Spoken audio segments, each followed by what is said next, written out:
Olá, boa noite. Hoje vamos ter um pouquinho de uma nova live aí sobre a prematuridade do Novembro Roxo. Então, tô aguardando vocês chegarem e quem puder depois acompanhar aí quem não conseguir curtir hoje, tá bom?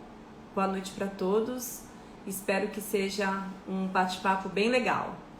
Vou esperar minha querida amiga Carol para a gente poder conversar um pouquinho.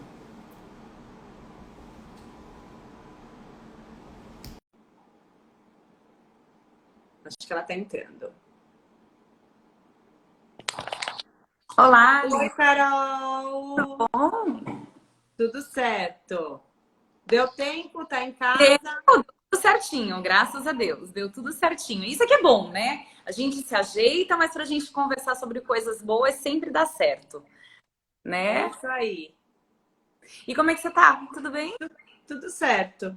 Eu estava já aqui apresentando o nosso bate-papo sobre a prematuridade, falando que a gente vai conversar um pouquinho sobre o Novembro Roxo, né? Que todo mundo conhece o Novembro Azul, mas fala-se pouco do Novembro Roxo. Exatamente. Acho importantíssimo o tema que você traz, Vi, porque, como você falou, faz pouco tempo que entrou esse movimento do Novembro Roxo, justamente para a gente poder lembrar um pouquinho sobre a prematuridade, ter consciência, e promoção de saúde, para a gente prevenir a prematuridade. A gente ainda vive num país onde tem alto índice de prematuridade, então eu acho que ainda vai muito a gente conversar sobre isso e tentar fazer com que chegue a prevenção, fazer com que a gente consiga a prevenção disso, né, Vi? É verdade. A importância do pré-natal, né? A Exata- importância do pediatra na sala de parto, principalmente de um prematuro, né? Exatamente. Então a gente vai conversar um pouquinho sobre isso. E assim, nada mais agradável do que bater papo com a Carolina Brits, que é uma pediatra infecto, que tem uma clínica de vacinação, que trabalha no serviço público, que mexe com parto, né, Carol?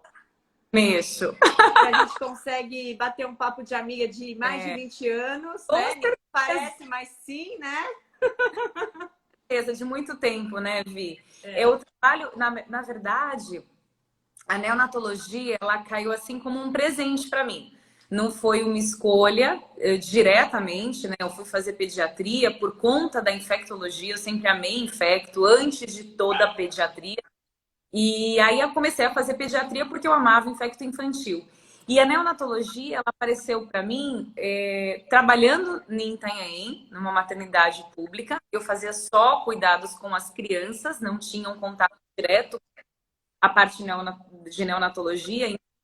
E aí apareceu um plantão e que eu me surpreendi porque realmente eu comecei a gostar muito, mais até do que eu imaginava. E aí acabei até de fazer a pós-graduação em neonatologia justamente do que realmente mais do que a gente estava trabalhando. Hoje eu É. trabalho há 16, não, 16 não, uns 14 anos na maternidade pública de onde ela é de alta complexidade, porque ele é um hospital regional. Ele vai desde Mongaguá até Pedro de Toledo e Tariri, com a alta complexidade daquela região. Então, a gente lida com partos de baixa complexidade, partos normais, onde teoricamente não vai ter nenhum problema, mas a gente está preparado com todas as estruturas de UTI neonatal, UTI adulto, relacionada aos partos de nível alta complexidade. Então, queria que você falasse um pouquinho para a gente assim, o que é a prematuridade. Eu, no ponto de vista obstétrico, falo que a prematuridade é quando um bebê nasce antes de 37 semanas, né? Que a gente pode considerar um prematuro extremo abaixo de 34 semanas e um prematuro tardio a partir de 34 até 36 semanas e 6 dias. E que Exato. esse bebê pode nascer com 37 semanas já a termo, né? Não mais considerado um prematuro. Então, eu Isso. queria que você falasse da sua visão de pediatra, como é esse, o que é a prematuridade e qual a importância do tardio para o precoce, né? Do extremo, enfim. Queria conversar um pouquinho.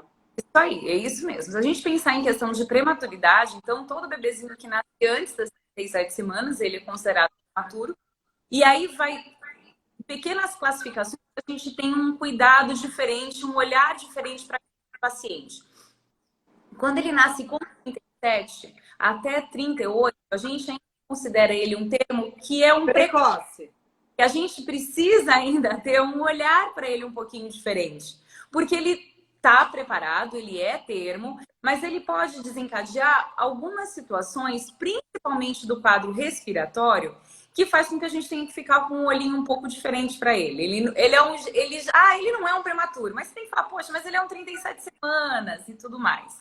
E a mesma coisa quando a gente está um pouquinho antes, porque de 36 a 37, ele também, poxa, mas ele tem 36 semanas, ele já vai nascer com um pezinho legal, só que ele também ainda é um prematurinho. E que ele ainda precisava ficar um pouquinho mais no corpo da mãe, justamente para ele conseguir melhorar toda a questão imunológica e respiratória para ele conseguir nascer.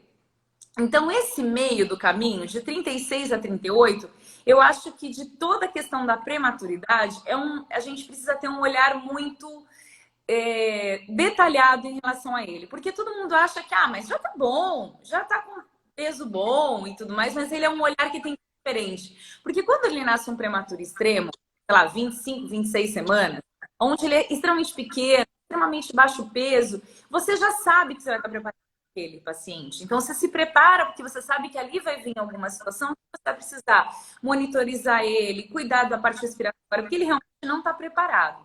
Mas esse meio do caminho, eu acho que é um olhar que a gente não pode encanar. A gente não pode deixar de olhar para ele com carinho. Então, eu falo que a prematuridade, ela vai muito de acordo com não só a idade gestacional, mas além do peso e esses viés de distância entre as pequenas idades que a gente acha que eles podem ser, onde a gente tem umas pequenas surpresas. Que às vezes as mães às vezes até acham, mas você sabe disso, né? 36 semanas já tá bom para quê? Para que eu tenho que ficar ainda esperando mais um pouco? E não é. É um momento que a gente realmente precisa ficar mais de olho, né? Então, a prematuridade, ela é isso.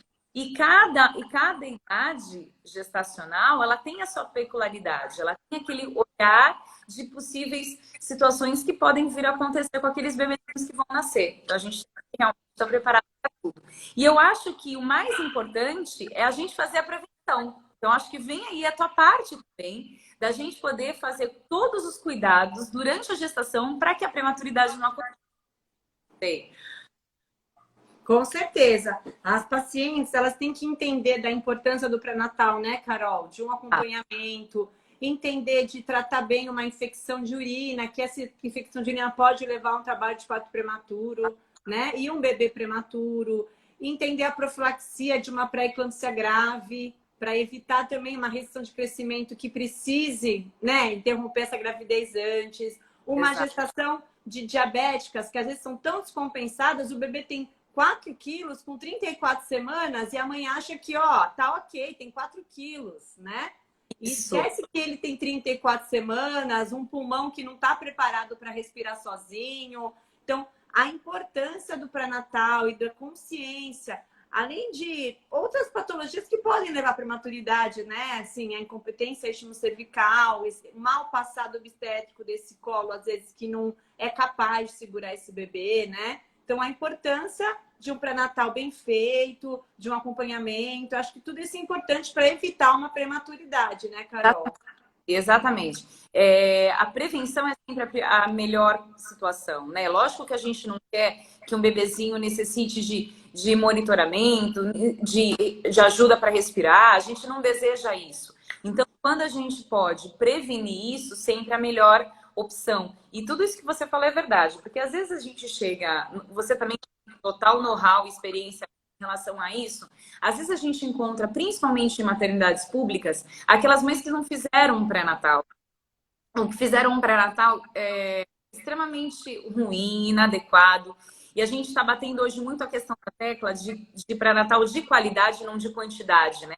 Porque às vezes você vê um pré-natal, sei lá, com 10 consultas no serviço público, e você vê que não teve qualidade, né? Então, para que teve tanta consulta e não teve qualidade no atendimento? É uma coisa que a gente bate muito hoje no serviço público em relação à qualidade, né? Enfim. E aí a gente vê algumas questões que elas levantam assim, mas eu já fiquei grávida 4 vezes, para que eu precisei fazer Natal de novo? Eu já sei o que vai acontecer, eu já vou fazer todos, eu sei todos os exames que vão ser pedidos. Então, acho que a gente precisa cada vez mais trabalhar com mulheres que, independente do que elas já sabem, elas precisam prevenir, precisam se cuidar, precisam ser avaliadas realmente. Se por um acaso o ginecologista pedir para voltar várias vezes. Então, eu acho que a gestação, ela precisa ser entendida realmente como uma forma de prevenção ideal para a questão da prematuridade.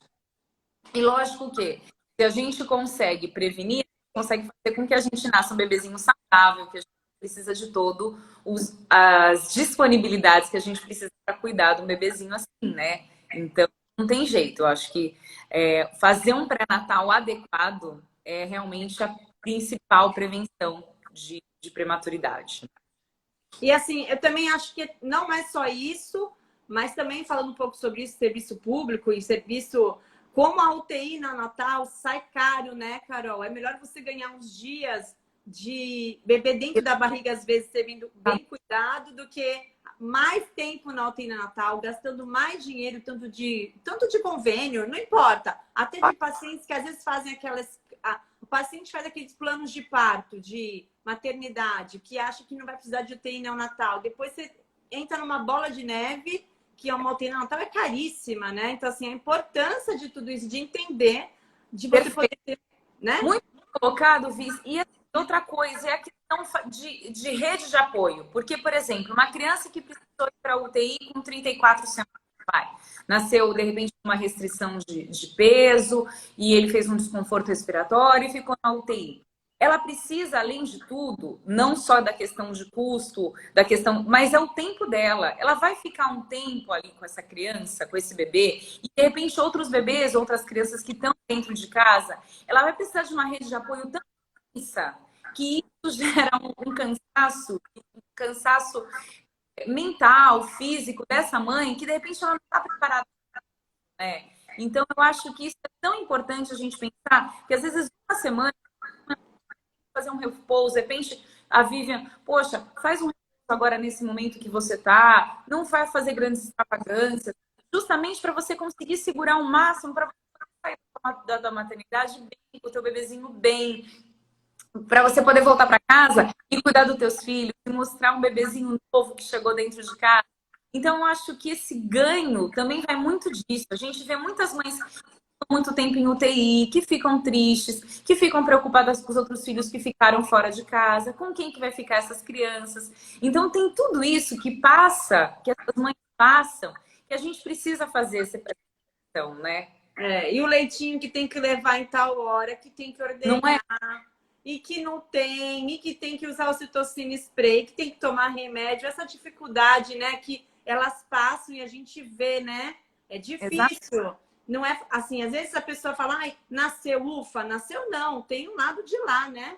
Tá começando. Tá começando um processo que você poderia estar indo super bem para casa naquele período de 24, 48 horas, às vezes 72, dependendo da patologia, mas que você tem que ficar um pouquinho mais lá e assegurar o conforto para aquele bebezinho, o melhor que você pode fazer para aquele bebezinho durante um tempo que a gente não sabe. Porque entrou dentro de uma UTI, né?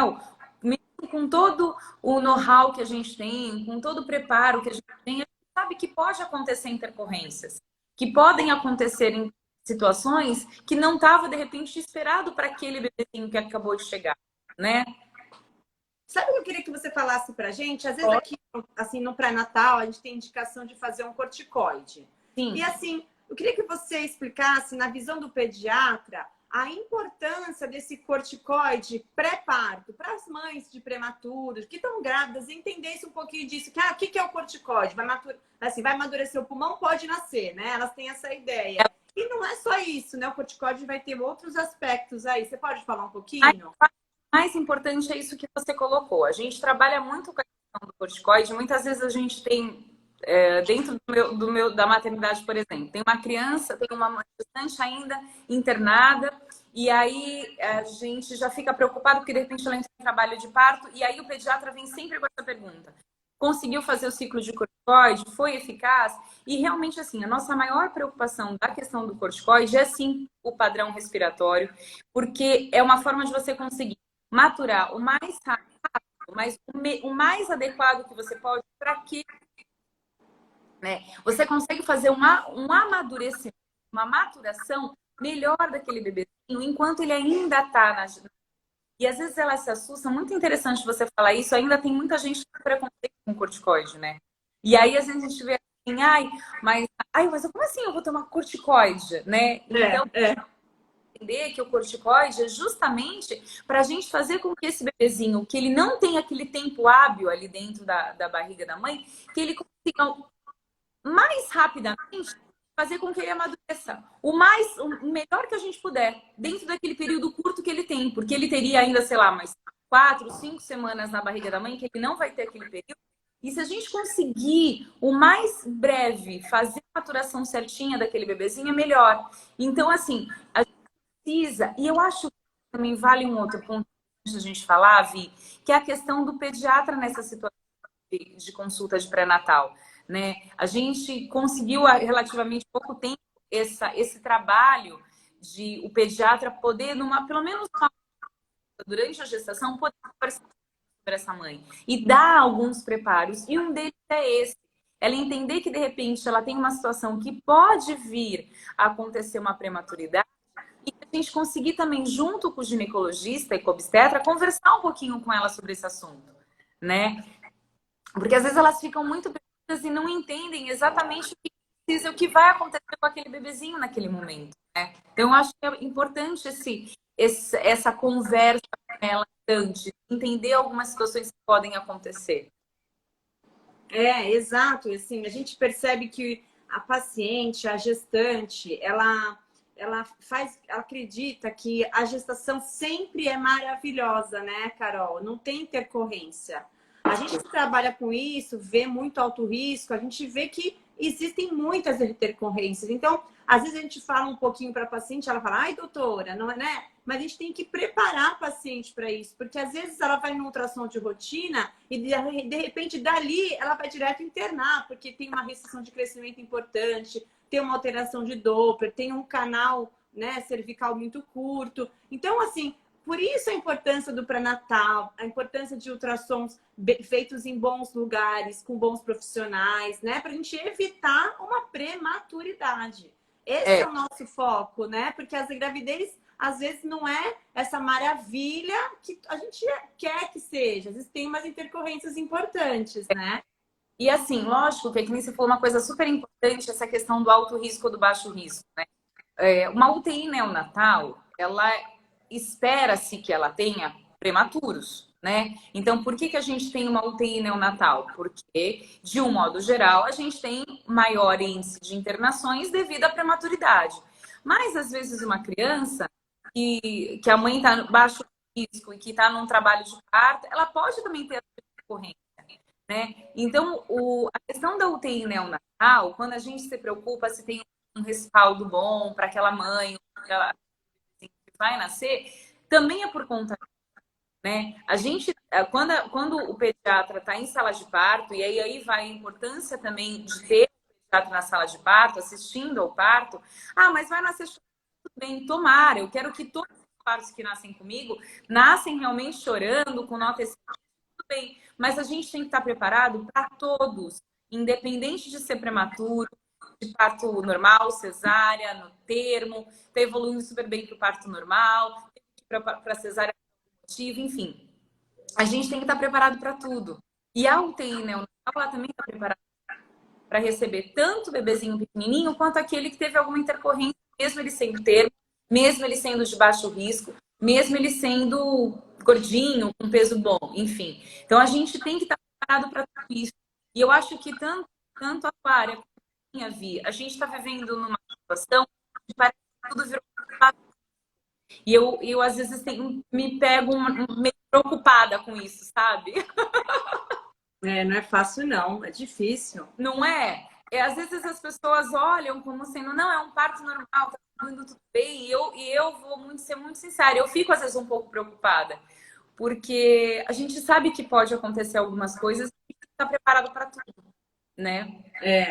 Esse negócio de parto domiciliar, por exemplo, eu morro de medo. Eu acho que ainda bem que isso saiu de moda, né? Eu acho.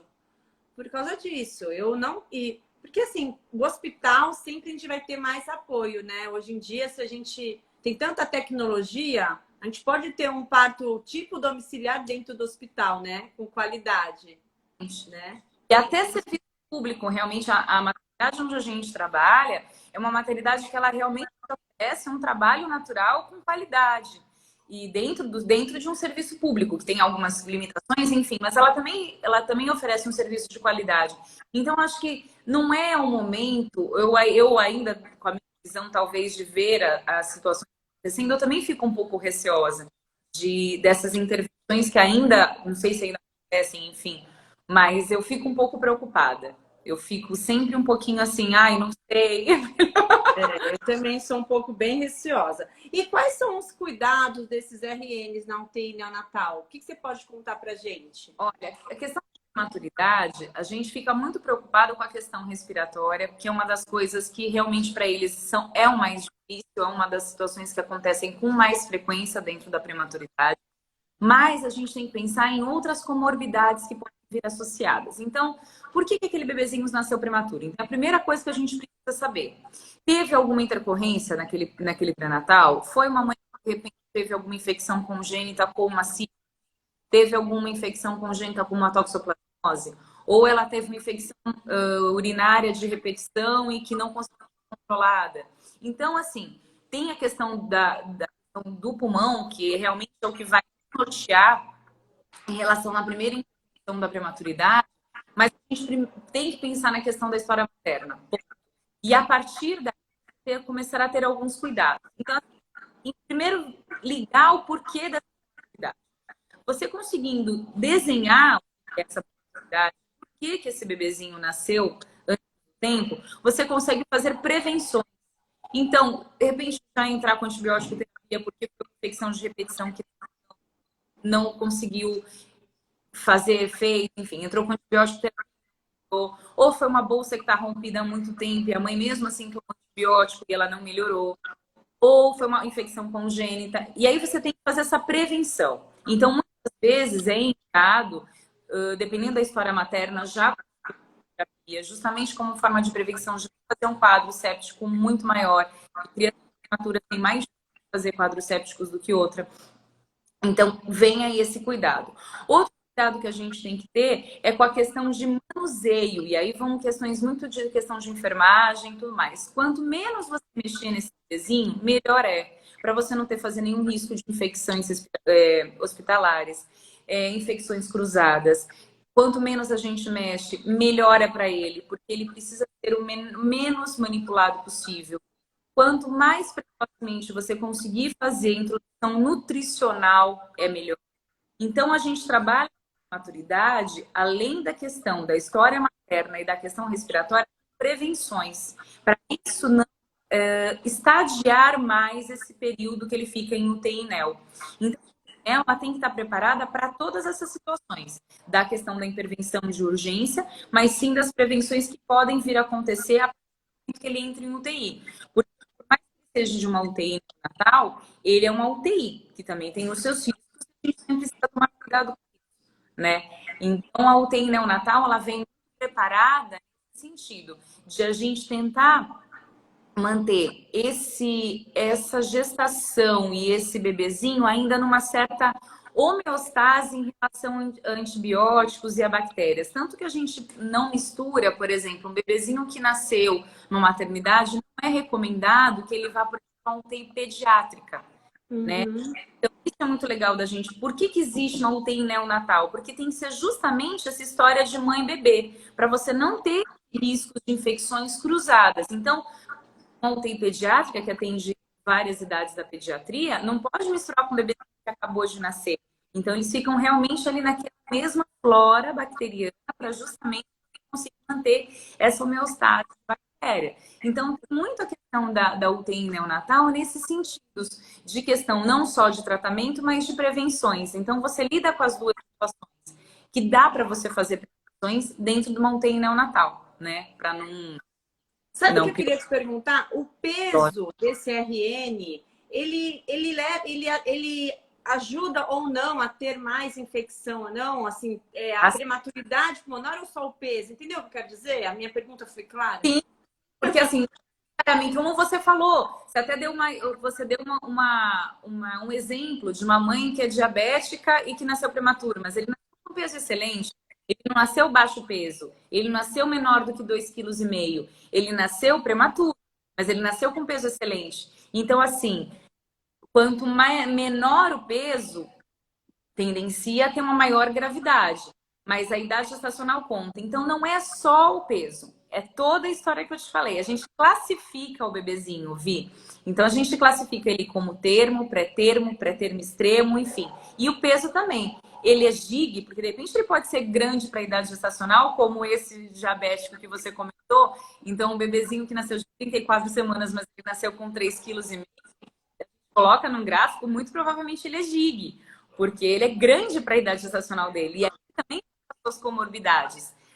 Sim. Então, um GI pode ser um GI grande para a idade gestacional, um AIG, um adequado para a idade gestacional, ou um PIG, um pequeno para a idade gestacional. Então, classifica-se da idade e a questão relativa ao peso. Lógico que quanto menor o peso, tendencia a ser mais grave, porque é diferente um bebezinho de 800 gramas e um bebezinho de 2 quilos. A resposta dele vai ser um pouco diferente. Ele pode ser os mesmos, de repente, sei lá, 32 semanas. Mas aqui tem só 800 gramas. Ele é uma baita restrição, né, de peso. E esse aqui de 32 semanas com 2 quilos, ele pode evoluir muito bem. Então, tem sim essa diferença. Então, quando você, de repente, no seu exame obstétrico, faz uma avaliação de que esse bebezinho está muito restrito, ele também precisa ser avaliado e ele corre realmente um pouquinho mais de risco, porque tem um peso melhor.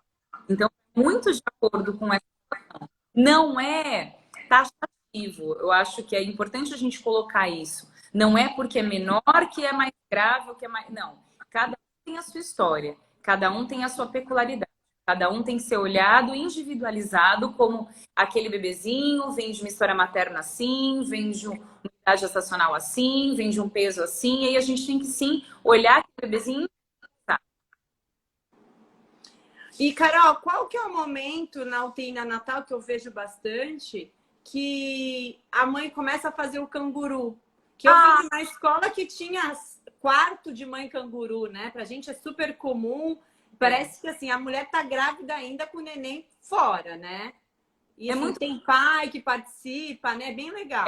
É muito gostoso. Você sabe que, eu não sei se você conhece um pouquinho da história, mas como é que começou o método canguru? Ele começou em Bogotá, num hospital materno-infantil, em 1979, com o intuito de fazer com que, dentro de um hospital onde eles não tinham grandes recursos, que ele pudesse sair, que aquele bebezinho pudesse sair. Não tem incubadora, mas que ele ficasse num lugar quentinho, aconchegante e que tivesse menos risco de infecção. Então, o canguru, que ainda não era esse nome, ele começou com essa ideia dos pediatras, dos profissionais, colocarem ele num aconchego quentinho no colo da mãe, para ele não perder tanto a temperatura e ele conseguisse sair dentro de uma estrutura que eles não tinham para todos os bebês.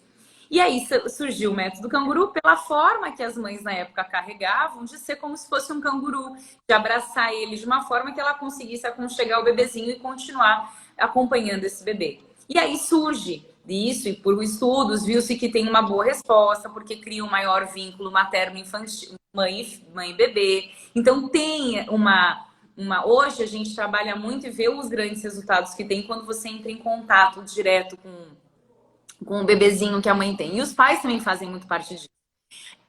É recomendado que você coloque o bebezinho no método canguru a partir de que ele tenha uma estabilidade hemodinâmica, então que a parte respiratória esteja ok, que a parte cardíaca esteja ok, que a temperatura esteja controlada, para ele poder ficar fora daquela incubadora. Lógico que sempre monitorizado. Num primeiro momento, ele não é um bebezinho que deixa de ser monitorizado. Ele mantém o monitoramento, mas manter essa estabilidade com a mãe. E eu acho que mais o bebê ganha muito, mas a mãe ganha tanto, Vi. Não sei se você já teve essa experiência. As mães, quando elas, sei lá, estão 1 mês, 2 meses com aquele bebezinho na incubadora, quando você dá a oportunidade dela sentir o bebê dela, ela ganha tanto com isso, que eu acho que faz muita diferença quando você consegue fazer isso para essa mãe. Lógico que qualquer pai, o cuidador ou qualquer pessoa que fazer, mas a mãe, na hora que ela tá ali, que ela nunca teve contato com o bebezinho, em que ela que pega aquela e coloca assim no canguru. Nossa, Vi, acho que é o maior ganho, Emoção, né? Uma não é? emoção sensacional, né? É um negócio assim fora do comum. Assim, e o fora que o bebezinho aí vem toda uma repercussão. Assisti uma vez uma aula que eles mostram até os batimentos do bebezinho, que melhora, que o bebezinho fica mais estável. Então, assim, realmente é um vínculo enriquecedor, tanto para a mãe quanto para o bebê. Mas vale assim muito a pena. E então depende muito dessa estabilidade desse bebezinho pra chegar ao ponto de conseguir fazer o método canguru, mas já consegue fazer. E tem realmente espaços, a gente nessa maternidade hoje, ela não tem o espaço da mãe, mas elas, como são leitos individualizados, algumas mães conseguem fazer porque elas conseguem, dentro do próprio leito, elas têm uma poltrona e elas conseguem. Uma coisa interessante que eu também já vi, que também assim é de grande valia, é quando não são pais biológicos e que começaram a ter contato com aquele bebê que iria para adoção para aquele casal. Nossa, Vi, também é uma Deve emoção, ser demais. é muito legal. Eu vi isso faz pouco tempo e foi assim, nossa, na hora que aquele pai, aquela mãe colocam aquele bebê no colo, a emoção do bebezinho que tinha ficado lá sem os pais biológicos, de repente vem alguém e faz o canguru, é tão gratificante, que os pais ficam tão emocionados, o bebê também fica, é muito legal. Eu acho que quando você consegue o método canguru para aquela mãe que nunca teve contato com aquele bebê, para aquele bebê, é maravilhoso, maravilhoso. E qual que é o momento, assim, da alta desse prematuro para casa? Como é o melhor momento? Qual a orientação que essas mães recebem? Elas têm... Porque não é fácil você com um bebê termo para casa. Imagina um prematuro, né? Então, qual é a orientação? Como que a gente informa essas pacientes? Você tem que passar para essa mãe que esse bebezinho, ele realmente precisa de um cuidado além do que talvez você daria para um outro bebezinho que não fosse a termo. Então, o que você falou? A gente já tem, quando chega um bebezinho novo em casa, já é difícil, né? Chegando um bebezinho prematuro é um pouco mais complicado. Mas assim, tem que entender que a primeira coisa que você precisa ficar mais atenta é realmente com os sinais, né? Então, orientar essa sinais de desconforto respiratório, sinais de queda de temperatura. Então, observar alguns. Não entendi. Ah, alguém colocou aqui, congelou, mas para você congelou, Vi? Para mim, não. Para mim não também. Alguém escreveu congelou aqui, mas para mim não, também não aconteceu. Qualquer coisa repete aqui pra gente. Mara, acho que é isso. Então, assim, então precisa ter todo esse cuidado em relação ao bebezinho de uma forma um pouquinho diferente. Geralmente, Vi, quando esses bebezinhos saem de UTI ou ficaram muito tempo em UTI, você não demora muito para vê-los em relação à consulta pediátrica. Tenta marcar no máximo uma consulta pediátrica. Mesmo em serviços públicos, né? A gente tem um olhar mais cuidadoso, crítico em relação ao retorno. E sabe por quê? Principalmente pelo peso. Às vezes não é nem o desconforto, às vezes não é nem a temperatura, porque para ele ter saído da UTI, né? Teoricamente, tá tudo estável. Mas às vezes o peso, às vezes a mãe não tem uma, de repente, ela não conseguiu amamentá-lo. Enfim. E aí, de repente, ela não tem manejo com a introdução da fórmula, do jeito que foi orientado a fórmula para ela. Ou a gente orientou a questão do banco de leite, ela não conseguiu ter acesso ao banco de leite. Então, eu acredito que nessa primeira consulta, a gente tem que ficar mais chamar atenção é a questão do peso. Além dessas comorbidades que podem ter acontecido durante a internação dele de UTI neonatal, e aí depois você liberar para domiciliar. No serviço que eu trabalho, a gente faz ainda uma questão intermediária. Então, a gente sai da UTI neonatal, ainda fica num serviço que a gente chama de ala pediátrica, mas é um serviço que ainda sai da UTI, fica no mínimo 48 horas com aquele bebezinho. Para manejo daquela mãe, ver se não teve nenhuma intercorrência na hora que saiu da UTI.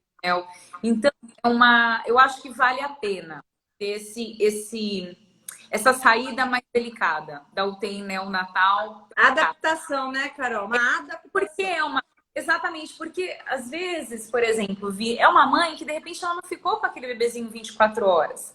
E aí, quando ela vai para esse espaço, ela vai ficar as 24 horas com aquele bebezinho. Então, ela vai entender como é que é o manejo, qual é o cuidado. De repente, ele está ainda com um dispositivo, sei lá, ficou com com uma gastrostomia ou ficou com uma ileostomia, enfim. De repente ele ficou ainda com algum dispositivo, então ela precisa ter o cuidado com esse manejo desse dispositivo. Então eu acho que assim, se puder fazer dentro do serviço onde a gente está, um intermédio, eu acho que vale a pena. Sabe? Perfeito. Você adaptar essa relação mãe e filho, porque aí você consegue liberar ela um pouco mais. E aí, a primeira consulta tem que ser antes dos 7 dias, principalmente por causa do peso. Porque aí você consegue orientar ela dentro da maternidade em questões de a parte, algum sinal que precisa prestar atenção, algum sintoma que precisa prestar atenção, enfim. Mas eu acho que a questão do peso é uma coisa que você não pode bobear, porque eles saem, se eles são prematuros e baixo peso, são prematuros para ficar de olho na questão do peso. Uma das coisas que, se não vai bem, pode dar uma, sei lá, precisa ficar um pouco mais. E eu queria que você falasse. Ai, meu Deus, fiz o pé aqui, desculpa. Eu queria que você falasse um pouquinho da vacinação desses prematuros. Se eles acompanham, né, a calendário normal. Exatamente. Eles não são muito diferentes, mas eles têm pequenas peculiaridades, né? Quando é um prematuro muito extremo, 24 até 28 semanas, existe uma vacina que são própria para eles, que é a Palavizumab. É uma vacina que é responsável por um vírus sincicial respiratório. Não é uma vacina que você consegue comprar diretamente, mas porque ela é uma vacina extremamente cara, mas você entra em processos e você consegue vaciná-los. É muito, muito, muito restrito. Tem que ter questão pulmonar crônica, cardiopata crônica, enfim, mas é uma vacina que vale muito a pena. E os últimos estudos que a gente viu e os trabalhos que a gente está vendo é que talvez essa vacina ela venha ampliando cada vez mais a questão da idade gestacional desses bebês. E eu acho que isso vai ser uma grande para a gente, porque eles não é porque ele tem 28 semanas e 5 dias que ele não pode ter também alterações no vírus sincicial respiratório, aquele de 28, né? Então, acho que é uma vacina que muitas vezes a gente consegue, também tem que preencher processos e relatórios, enfim, consegue as doses. Elas são dadas em épocas de sazonalidade, não é o ano todo, tá? Mas em fevereiro, por causa justamente da maior frequência desse vírus dentro da maternidade e aí pela prematuridade, a gente consegue vaciná-lo. Aí a gente tem duas vacinas que a gente tem que lembrar muito dela em relação à prematuridade. Primeiro é a BCG, que é uma vacina que sai da maternidade já dada, que é para a infecção de tuberculose. É a primeira vacina junto com a hepatite B na maternidade, mas ela só pode ser dada depois de 2 quilos. Então, esse bebezinho, ele passou um tempo na UTI, né? O não atingiu 2 quilos, ele vai ter que esperar 2 quilos para poder ser vacinado depois numa unidade básica. Então, é uma vacina que você não dá logo de cara para os bebezinhos, também por causa do peso. E a outra vacina é a hepatite B, porque dependendo da idade gestacional dele, ele vai ganhar uma dose extra. Então, é uma que não vai ser só a vacina de quando ele nasce, aos 2 meses, aos 6 meses. Ele vai ganhar uma vacina que nasce com 1 mês, com 2 meses e com 6 meses. Ele ganha 4 doses. Então, eles têm algumas peculiaridades. Foi legal você falar também essa questão da idade, Vi, porque assim, não é porque ele é prematuro que eu vou fazer muito diferente do calendário. Porém, então, por exemplo, então uma criança hoje tem 2 meses de idade, ele é um prematuro, mas ele tem mais do que 2 quilos, então a gente consegue fazer todas as vacinas perfeito, de ABCG. Mas, quando a gente pensa muito em idade cronológica, a gente tem que pensar muito no desenvolvimento deles. Porque eles, aí sim a gente vai fazer uma idade cronológica corrigida. Porque um bebezinho, por exemplo, de 2 meses prematuro, ele não tem 2 meses da parte do desenvolvimento neurológico dele. Então, ele não vai fazer certos reflexos e certos movimentos que aquele bebezinho de 2 meses termo faria. Então, a idade na questão vacinal não interfere, mas em idade de desenvolvimento neuropsicomotor interfere. E aí você tem que corrigir a idade dele para você conseguir avaliar se ele está adequado para o desenvolvimento dele. Então, acho que são 2 pontos bem interessantes, porque você não pode só trabalhar com a idade corrigida em todas as situações, porque a vacinação você não consegue dar. A questão do desenvolvimento neurológico você não consegue. Então, não é porque ele está atrasado, mas aí você tem que corrigir a idade cronológica dele, para ele conseguir ser avaliado com atendimento. Perfeito, porque também tem bebê que fica 2 meses na UTI, é o tempo que ele teria que estar no útero, vamos dizer assim, né? Então é isso. E às vezes as mães também ficam na dúvida, porque elas acham que os 2 meses de idade daquele bebezinho tinham que fazer aquilo que de repente. Porque o filho da Vivian fez com 2 meses de idade tal movimento e o meu filho não está fazendo com 2 meses de idade. Mas é 2 meses de idade corrigido. Então a gente tem que prestar muita atenção nisso. Que a idade cronológica, em muitas situações da pediatria, depois que o bebezinho nasce, a gente tem que contar. Entendi. E o acompanhamento desse bebê prematuros depois, quando vão crescendo, qual o momento que ele se iguala ao bebê que nasceu sem intercorrência? E geralmente, às vezes, até menos do que o esperado. Geralmente, quando chega aos 12 meses, ele já conseguiu se igualar bem, até um pouquinho antes. Mas tem criança que consegue se recuperar muito bem. E aí vai muito. Vamos colocar como patamar os 12 meses, né? A tua pergunta. Vamos colocar como 12 meses o patamar de realmente eles conseguirem se igualar no desenvolvimento e tudo mais. Mas aí vai muito numa questão que é a intervenção precoce, que a gente chama, mas a questão da intervenção dos cuidadores. Então, isso acontece. Doutora, ele tem 2 meses, ele é prematuro, tadinho, mas ele tá bem? Não tá tomando medicação, você tá conseguindo já fazer um aleitamento materno dele, tá conseguindo fazer com que ele se alimente da sua forma de forma adequada. Vamos começar a fazer pequenos estímulos. E dá pra gente fazer isso. Com orientação, com cuidado, com cautela, dá pra gente fazer estímulo. Então, às vezes, vai muito do cuidador daquele bebê, de intervir melhor naquele bebezinho em relação à questão do desenvolvimento. Então, não considerar ele. Então, a gente olha para ele, ler ele como um bebezinho, que nem a gente falou dessa diferença, vai de 2 meses do nascimento para a idade cronológica, vai. Mas se a gente puder começar a estimular ele com pequenos detalhes para aquela idade, vai fazer a diferença. Então, não vai, mas com 1 ano ele vai melhorar. Mas de repente ele não melhora por quê? Porque você sempre achou que ele era um prematuro, de intervir de forma a estimular aquele bebezinho de uma forma boa. Então, vai também de quem está cuidando desse bebezinho, estimular também um pouco mais ele. Entendeu? Ficou meio confuso? Sim. E aí entra a importância da equipe multidisciplinar, né? Então, assim, essas mães são orientadas a procurar uma fono, uma fisioterapeuta. Como é que funciona? Sim, né? Dependendo da gravidade, de como o bebezinho ficou na UTI, muito tempo que ele ficou na UTI, você realmente precisa de multidisciplinar. Então, precisa dessa rede de apoio. Né? Mas eu acho que tem esses 2 pontos. Eu acho que também, às vezes, falta um pouco da gente ajudar essa mãe também. De falar assim, poxa, eu posso fazer um pouco a mais pelo meu filho. Sabe? Acho que falta, às vezes, isso, essas preocupações que a gente consegue fazer estimular. E, assim, eu vejo isso, saindo um pouco da prematuridade, no dia a dia mesmo. Às vezes você pega um bebezinho, por exemplo, de 4 ou 5 meses, que ele tá zerado de estímulo. E tem outro bebezinho que tá super desenvolvido.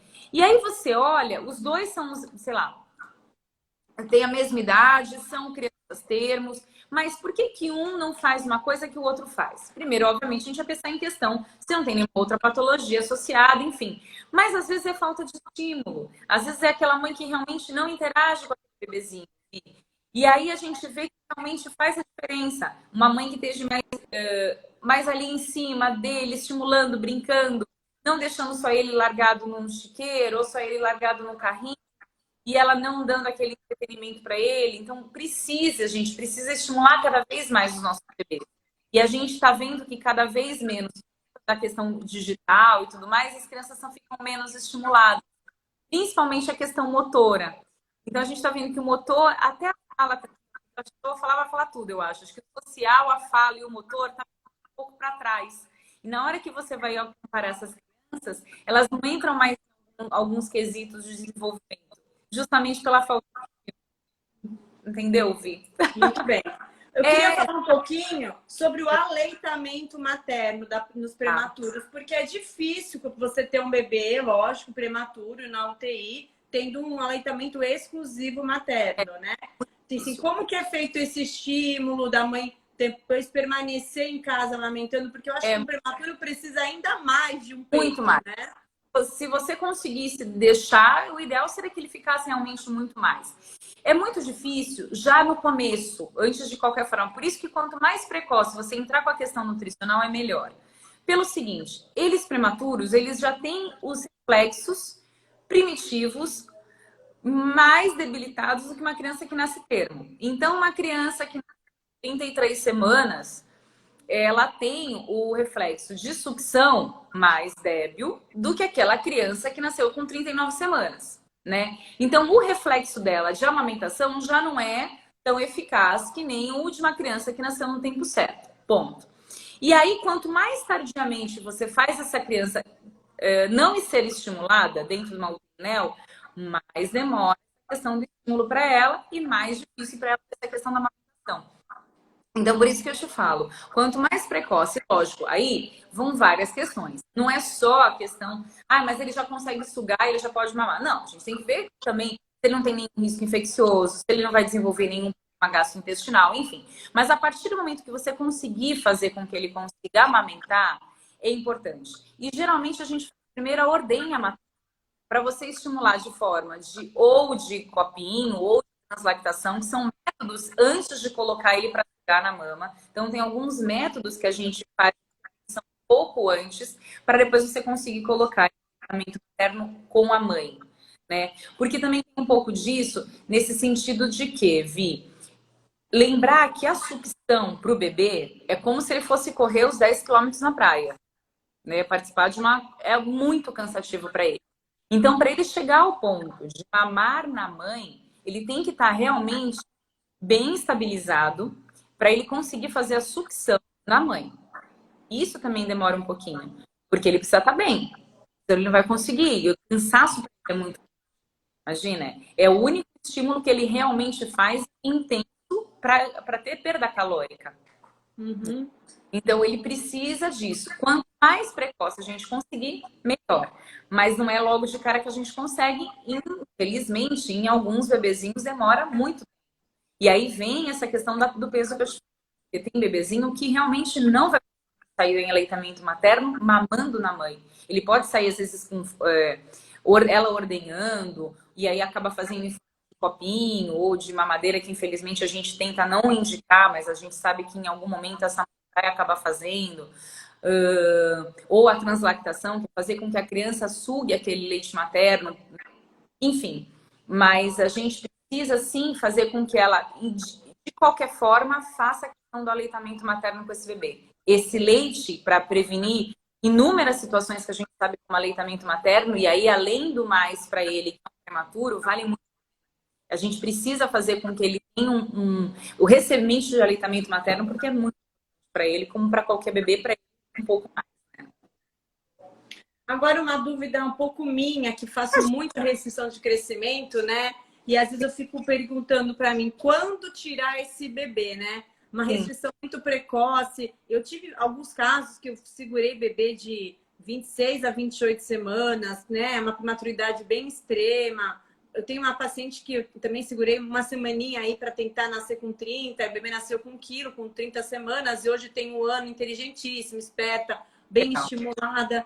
Assim, essa conversa obstetra-pediatra, qual que é a melhor, assim, será que vale a pena acompanhar esse ducto venoso realmente dessa restrição que já tem uma alteração de Doppler? Qual é a importância disso para o pediatra, de receber esse bebê de prematuridade extrema, entende?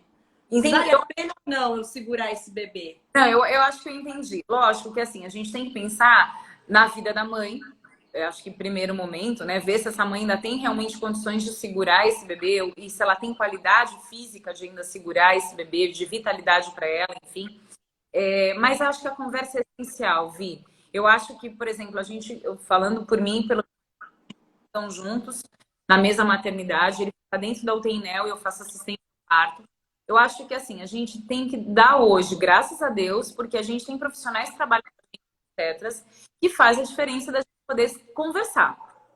E eu acho que nada mais justo e correto de a gente poder sim conversar e discutir cada caso. Quanto mais a gente puder deixar esse bebezinho, como a gente conversou, o mais maturado possível, com um ganho de peso um pouco mais adequado, quanto mais a gente puder deixar, para nós pediatras é melhor. Porém, a gente tem que ver a questão materna. E aí, até que ponto vai essa questão materna? E aí, a gente precisa sentar e realmente conversar num acordo. O que é melhor para ambas as partes? Porque, às vezes, o que talvez eu acho que não é bom, você com o teu olhar olhando para a mãe, Carol, tem que tirar. Vamos lá, então vamos tirar o bebê e a gente faz do bebê. Mas depende muito de cada situação. E eu acho que mais do que eu te falando, eu acho que a conversa que tem entre os profissionais é essencial. Porque a gente sabe que existem colegas que acabam passando as coisas tão legais pra gente. E aí fica muito complicado. Fica muito complicado. Porque a gente não consegue fazer uma ideal assistência nem para a mãe, nem para o bebê. Porque quanto mais a gente puder sentar e discutir cada caso individualizado, sempre é melhor. Sim. Não, mas eu fico na dúvida desses bebês que às vezes a mãe não tem patologia, a indicação realmente vai ser fetal, não materna. E aí até quando levar, sabe? Assim, qual é esse tema, assim, no último minuto, quando o ducto começar a alterar, por exemplo, Eu sabe? acho Essas coisas. Sim, acho que sim. Eu acho que tem que ser por aí. Quando você vê que aí vai começar a ter algum tipo de sofrimento para esse bebê, sim, aí não tem como, mas você tem que intervir. Não tem jeito. Se você vai começar a sentir que a mãe está super bem, super estável, mas que esse bebezinho vai ter algum tipo de sofrimento para ele, realmente, o máximo que você puder segurar, você segura para maturar todos os procedimentos em relação ao bebezinho, mas quanto mais você puder segurar, sempre é melhor. Mas eu concordo com você. Viu que vai ter alguma chance de ter algum tipo de sofrimento, se for o caso, realmente faz a suspensão da gestação. Agora, só para assim, finalizar, que eu Nossa, acho um assunto bem interessante. ver o tempo. Ainda temos um tempinho, mas assim, as pacientes entenderem um pouquinho do sulfato de magnésio. Quando a gente vai indicar, às vezes, uma prematuridade extrema e precisa usar o sulfato de magnésio, que para muita gente é sob só pré-eclâmpsia, enfim, a importância do uso do sulfato de magnésio para o bebê, para a prematuridade, para a proteção neurológica. Eu queria que você falasse um pouquinho para a gente. Olha, Vi, realmente essa questão de medicação que vocês acabam usando, a gente tem que sempre pensar que isso tudo de alguma forma vai ajudar o bebezinho, né? Eu não lido diretamente com. Não lido diretamente com essas situações que como você coloca, mas eu acho que assim, a partir do momento que você intervém com qualidade para essa mãe, vai fazer a diferença para o bebezinho. Então, realmente, eu vejo muitas situações indicado, às vezes até fazer cesárea, né? Por conta de possíveis quadros de eclâmpsia e pré-eclâmpsia e tudo mais. E aí eu vejo que, assim, a resposta que você faz antes para essa mãe em relação ao bebê faz uma diferença. Eu acho que, assim, a experiência que eu tenho em relação a sulfato de magnésio ou algumas outras drogas relacionadas a esse quadro da mãe, eu vejo que faz uma diferença para ela, para o bebê. Então, quanto mais você puder intervir para essa mãe antes do bebê nascer, já vai ter uma melhor qualidade. É que a gente quer evitar, às vezes, um sangramento, né, Carol? Assim, tudo isso. Mas eu acho que esse bebê. não, eu acho que se você fizer uma intervenção de qualidade, Vi, vale. Ai, meu Deus, eu ponho o pé aqui sem querer e esbarro. E me fala mais um pouquinho, se você quiser finalizar aí sobre a prematuridade, a importância dessa conscientização do Novembro Roxo. Eu acho que a gente vem com o Novembro Roxo justamente para a gente poder colocar para todas as mulheres dessa necessidade de conscientizar, mas assim, é uma conscientização que tem que ser antes dela querer ficar grávida. Eu acho que vem uma conscientização de um planejamento. Eu acho que hoje, cada vez mais, nós mulheres, não vamos nem falar no tempo das nossas avós, enfim, mas eu acho que cada vez nós mulheres hoje, a gente consegue planejar. A gente consegue saber quando a gente quer, o momento que a gente quer, quando é que a gente vai ser mãe ou deixar de ser mãe, enfim. Eu acho que hoje a gente tem uma autonomia para o nosso corpo que a gente conquistou, que a gente sabe que as nossas avós não tiveram. E se você se planejar de uma forma adequada e fazer a tua rotina de exames antes de ficar grávida, você já vai ganhar aí muito em relação à tua gestação e ao teu bebê, ao futuro desse bebezinho. Ficou grávida. Faça o melhor pré-natal que você puder. Não é ir toda semana ao ginecologista que faz diferença, mas é você poder fazer uma consulta adequada, de forma adequada, passando com exames que precisa ser feito, com a rotina que precisa ser feito, fazer as orientações necessárias que todo profissional da área de saúde habilitado pode fazer. Infelizmente, alguns a gente sabe que tem um pouco de dificuldade, enfim, mas a gente precisa fazer com que haja um pré-natal de forma adequada, para a gente poder fazer com que esse bebê nasça no tempo certo, no peso certo, porque também não é legal ter um bebezinho de 38 semanas com 5 quilos. Então, tem que ser o peso certo, no tempo certo, no momento certo, para ele poder nascer e ficar diretamente com você. Que a gente possa fazer o nosso trabalho de pediatra apenas para assistência ao parto e fazer o melhor cuidado naquele momento que o restante as mulheres vão fazer. A gente está ali para assegurar a segurança e a estabilidade do bebê. Mas eu acho que a prevenção, mais uma vez a gente falando sobre isso, é a melhor forma da gente conseguir combater a prematuridade. Então, não é a gente ter a conscientização da prematuridade que nasce. A gente, cada vez mais, nós mulheres, temos que ter a conscientização da gente conseguir poder se prevenir o mais lá atrás possível, né?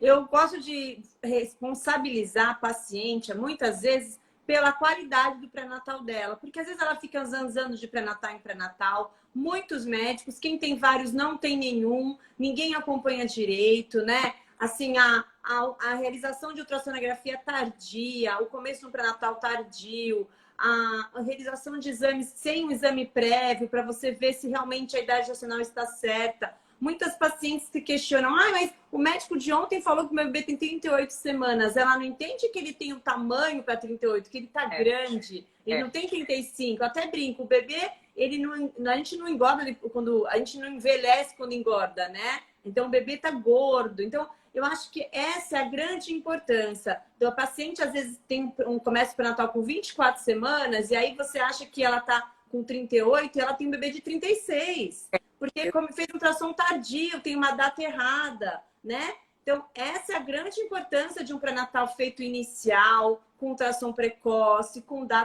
datação bem feita, para a gente evitar uma prematuridade até iatrogênica, muitas vezes, né? A gente já viu isso, né? Infelizmente, Sim.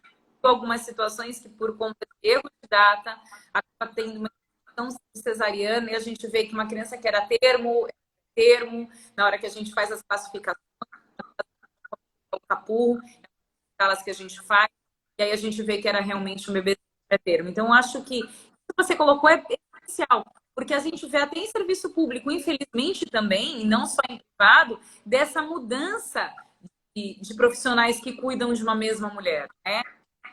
Sim, é muito triste isso, né? Porque a paciente não tem um apoio e, assim, o médico também fica, às vezes, meio perdido, porque ela não traz todos os exames, né? Porque, enfim, complicado. Então, assim, a paciente tem que entender essa importância de uma gravidez planejada, um pré-natal organizado, para evitar uma prematuridade, né? Então, acho que por isso que o Novembro Roxo ele vem para isso, para a gente ter essa conscientização e conscientização da prevenção, porque a gente consegue prevenir a prematuridade, né? Eu acho que só depende de nós, mulheres, de poder fazer com que o melhor que a gente puder. E, logicamente, com todo esse acompanhamento que a gente comentou. Mas a gente consegue fazer com que haja uma prevenção da questão da prematuridade, diminuir bem essa condição. Porque a gente tem em torno hoje, nascidos no Brasil, em torno de 10 a 12% que ainda nascem prematuros. É muito número, né? É muito grande. Muita gente. Exatamente, a gente tinha que ter um número muito menor do que isso. E a gente vai conseguir, com certeza, não tenha dúvida disso. É isso aí. Né? Carol, obrigada. Pra você. Super beijo. Até a próxima. Adoro conversar com você. A gente fala demais. Mas é sempre bom. Obrigada, tô sempre aqui à disposição. Qualquer coisa que precisar, que quiser bater papo, a gente tá sempre aqui. Tomara que todo mundo tenha gostado. É isso aí. Aí eu vou deixar salvo lá no canal, no YouTube, em tudo. Aí quem perder, tá lá o nosso bate-papo. Ótimo. Tá bom? Beijo, obrigada. Boa noite, viu? Tchau, tchau. Tchau.